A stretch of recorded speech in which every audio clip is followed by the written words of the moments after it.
A colleague has been in touch with me who has a student with a really pinched sound, and they're looking for some advice.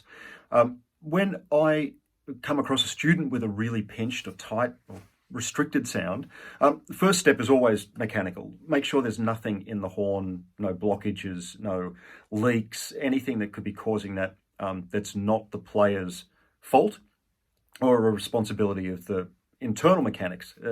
So eliminate that it's the instrument issue first. Secondly, go back to what the student is doing. If a student is presenting with a really pinched sound, my first assumption is they're playing with a really tight embouchure, that basically the gap between their lips is too tight. This means that they're going to struggle with all sorts of flexibility, and it's going to sound really thin across the whole range.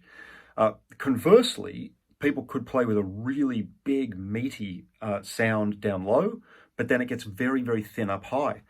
That is often the cause caused by a very big embouchure or too large an aperture.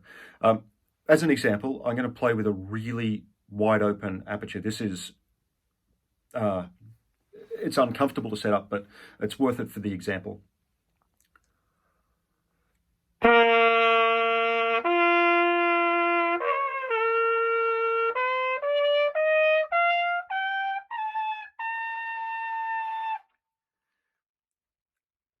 Down low, big and fat, pretty blatty, but it's a really solid sound down low. But as you get into that second octave, the sound is just gone. Conversely, really, really tight embouchure.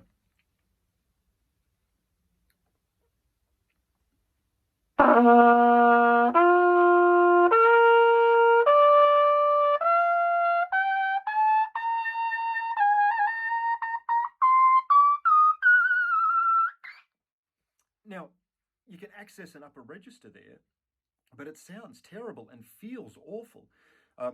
That's with a really tight, restricted embouchure.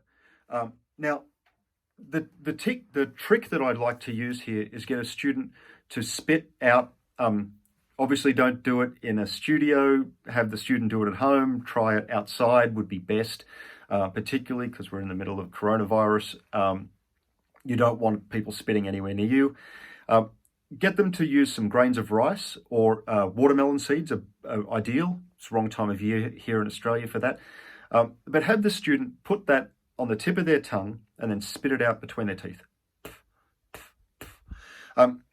That gives almost the perfect sized opening, and it's a distraction that's off the horn. Then it's a question of replicating that feel as they're getting the mouthpiece back in the way. What I like to do with that is get them to think about it, or try not to think about what they're doing, but holding the mouthpiece so that there's a little bit of that sort of muscle memory of playing the instrument while they're still using that new way of articulating. So they're spitting the watermelon seed off the tip of their tongue, get the horn closer and closer to the mouth until they're actually trying that aperture in the mouthpiece.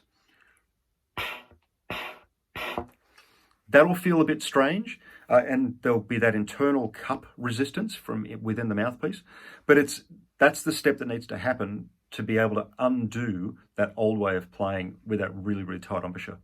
I hope that helps.